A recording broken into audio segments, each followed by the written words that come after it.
Artan's eyes offered no solace, no answers, only a reflection of the abyss into which he had willingly plunged. Where is your family? The children? Welcome to Ephemeral Eyes. Please hit that like button and subscribe because, let's be honest, it's just a click for you, but a world of difference for me. Let's listen to the story of Valeria. There are moments that slice through the fabric of our reality, so fine and sharp we don't notice until we're staring through the tear into the abyss beyond.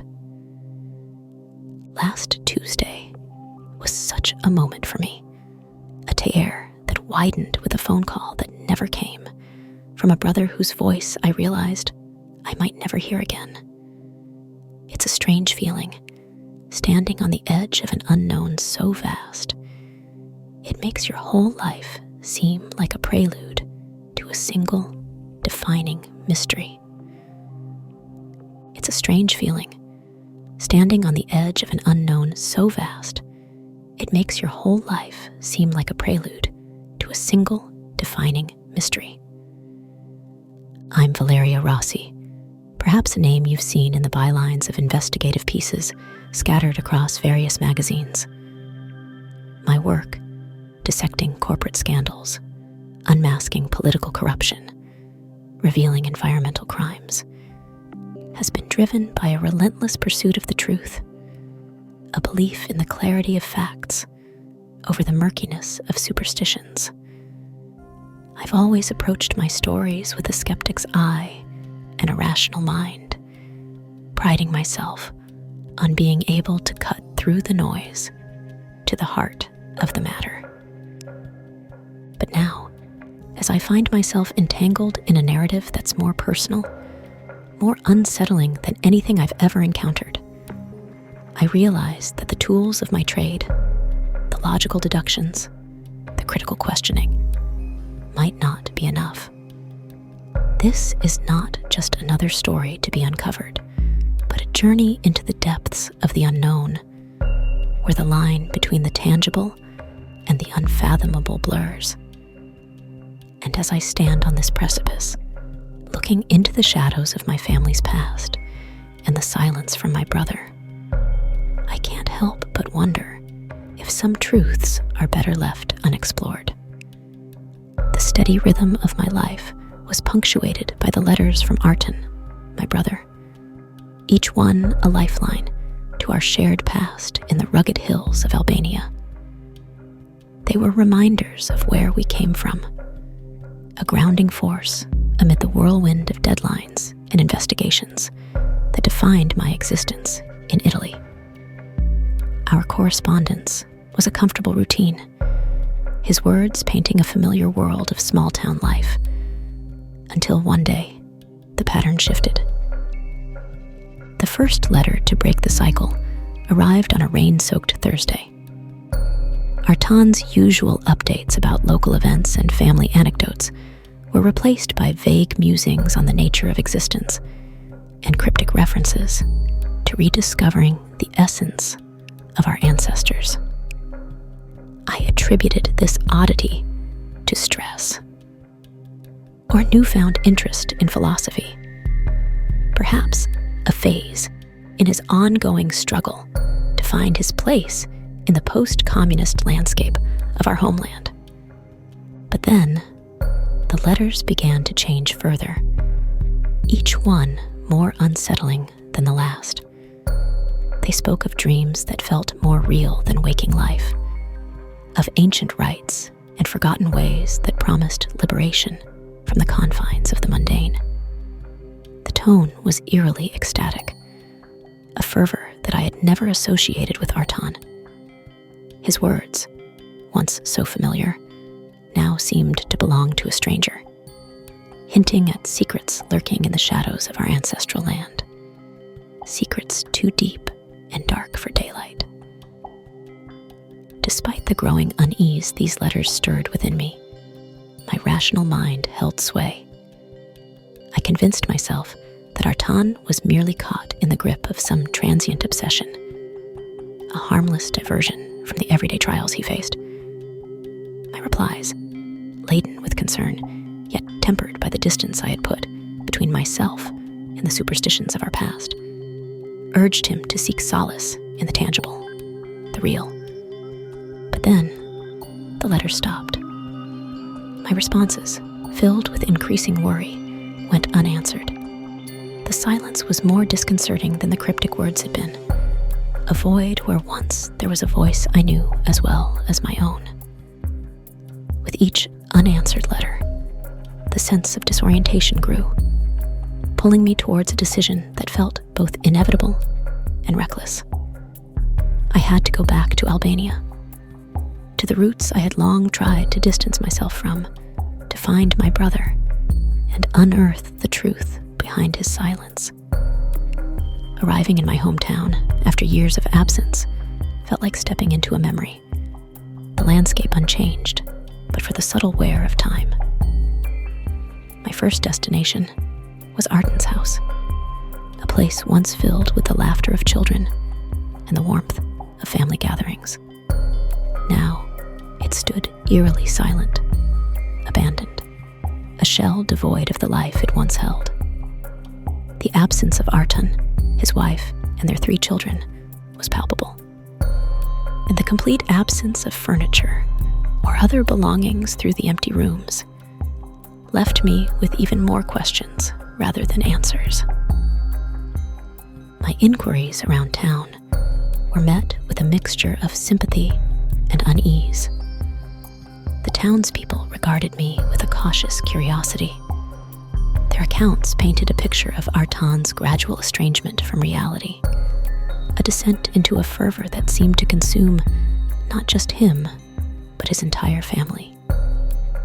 He spoke of visions, of a truth beyond our understanding, one neighbor whispered, her eyes darting away as if afraid of being overheard. He said, "Our life is a beautiful mistake," and spoke of finding a path to correct it. The most tangible lead came from an old family friend who mentioned in hushed tones that Arton had divested himself of all possessions, distributing them to the needy with cryptic messages about the illusory nature of material life.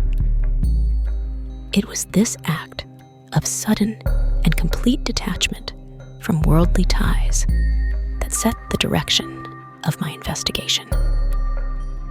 Following whispers and half-shared rumors, I learned of a place on the outskirts of town, an abandoned compound that once belonged to a group known only in hushed tones and sideways glances.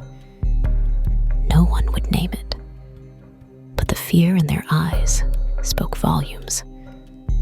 Driven by a mix of dread and determination, I ventured to the compound, the decaying structures standing as silent sentinels to a forgotten creed. The exploration of the compound revealed chilling evidence of a collective descent into madness. Rooms filled with arcane symbols, texts that spoke of transcending the human condition, and disturbing frescoes depicting a cycle of life and death far removed from any religious doctrine I knew. But it was the mine that broke the remnants of my skepticism. The entrance was hidden, as if the earth itself sought to keep the secrets buried within. The mine's labyrinthine tunnels stretched into the darkness, a chilling testament to the cult's grim practices. As I ventured deeper, the narrow passageways opened into cavernous chambers, each more haunting than the last. It was in these hollowed-out sanctuaries that I found them. Rows upon rows of bodies, their final resting places carved into the earth itself. The remains were draped in tattered remnants of clothing, too voluminous for the skeletal forms they now covered. The fabric, stretched and worn, hinted at bodies that once filled them to bursting, bodies that had been of immense proportions. Around the chambers, Discarded containers that once held vast quantities of food lay strewn about, their presence mocking the decayed forms. In one chamber, a circle of bodies lay in what must have been a communal tomb, their interlocked arms suggesting a final act of unity or ritual. It was a grotesque realization. This cult's doctrine had driven its followers to consume beyond human limits. But to what avail? The air was thick with the dust of ages, each breath a reminder of the countless stories that had ended in these depths. The stillness was broken only by the sound of my own footsteps and the distant, eerie echoes that seemed to reverberate with the whispers of the past. Here, in the oppressive darkness, surrounded by the remnants of lives consumed by a fervent belief, I shivered and knelt down. My brother's children. What did he do? The writings I found in the compound were fragmented and cryptic, spoke of the consumption of the physical self, a doctrine that revered corpulence as a final state of reducing oneself to mere biomatter. As the days blurred into nights in the small village hotel, a sense of unease grew within me. Shadows seemed to cling closer, and in the periphery of my vision, I caught glimpses of figures, impossibly large. Their presence felt rather than seen, as if they existed just beyond the veil of reality. Seeking solace in distance, I fled to Tirana, after anonymously informing the local police about the bodies in the mine. There, amidst the anonymity of the city's thrumming life, I continued my research with the torn pages and incomplete writings I had salvaged from the compound. The fragmented texts spoke of a cosmic scale of existence, of life as but a fleeting shadow against the vast tapestry of the universe. The cult's beliefs were rooted in the notion that humanity's significance was an illusion, a mere speck in the infinite expanse of time and space. Immersed in the fragmented texts, I stumbled upon a name, Gastrimargia. It echoed through the corridors of my mind, its utterance accompanied by visions of shadowy figures engaged in a dance around a flickering bonfire. The Gastrimargia's doctrine was a stark renunciation of the very essence of humanity. They viewed consciousness not as a pinnacle of evolution, but as a grave error, a deviation from the natural order. This chilling philosophy was the bedrock upon which they built their rituals and practices. Members of the cult sought to correct this mistake of existence through a descent into corpulence. Where did they obtain the means for all the food, the chemicals used during the trance, the facility, and the mine? Their ultimate act of devotion was to retreat into the catacombs beneath their compound, into cramped tunnels where they awaited death in a state of self-induced decay. The cultists embraced a slow demise, ingesting a toxic preservative that mummified their bodies, preserving them for the macabre ritual that lay at the heart of their belief system. Periodically, these preserved remains were exhumed and gathered around a bonfire for the dance of nothingness, a grotesque celebration of the annihilation of consciousness and a willing embrace of the void. This revelation shattered the remnants of my rational understanding. The Gastrimargia did not seek transcendence or enlightenment, but rather the cessation of being, the eradication of the flawed state of consciousness. Artan's letters, once cryptic, now seemed to be desperate echoes of this dark philosophy, casting his disappearance and the fate of his family in a new, horrifying light. As I delved deeper into the nightmarish teachings of the Gastrimargia cult, my dreams became a prison of their dark doctrine. I was haunted by visions of a consuming void, promising a twisted form of peace through the complete eradication of consciousness. This wasn't the peace of death, but a more sinister transformation, a process of alienating myself from my essence by turning my body into a grotesque vessel of biomass, then passing through a trance that obliterated all traces of ego. My once valued detachment shattered under the weight of these fevered revelations. Compelled by a haunting connection I felt with Artan, I knew I had to return to the compound. Returning to the compound, driven by an unshakable conviction that I had overlooked something crucial, I found myself stepping into a chilling tableau that seemed suspended in time. The fresh footprints in the mud, stark and deep, were a jarring contrast to the decaying remnants of the Gastrimargia's sanctuary. Each step I took, following those massive indentations, felt like a descent into a narrative I had never wanted to be a part of. The compound, sprawling and desolate, revealed itself to me in a new light, or rather, in the new shadows of the waning day. The structures, once merely ruins, now loomed as specters of a past that refused to lie dormant. As I ventured deeper, the fringes of my vision seemed to teem with life.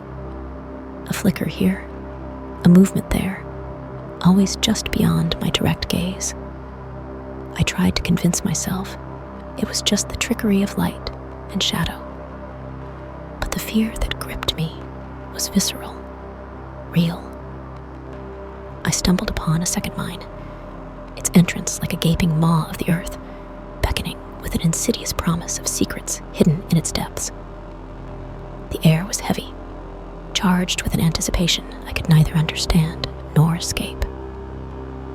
It was then that the chanting began, a sound so alien and yet eerily familiar, weaving through the trees like a serpentine entity of its own. Torn between the dark allure of the mine and the source of the chanting, I chose the latter, my heart pounding a frantic rhythm against my ribs. The forest seemed to close in around me, branches reaching out like twisted hands. The ground beneath my feet soft and treacherous. And then I saw him, Artan, standing right in front of me. His figure was a grotesque parody of the brother I once knew, swollen to unimaginable size, his eyes devoid of any semblance of the soul that once resided there. He communicated in a way that bypassed words, a flood of emotions and images that washed over me, leaving me reeling. The terror that seized me then was primal, a scream that tore through the silence of my mind. Where is your family? The children? Artan's eyes offered no solace, no answers, only a reflection of the abyss into which he had willingly plunged.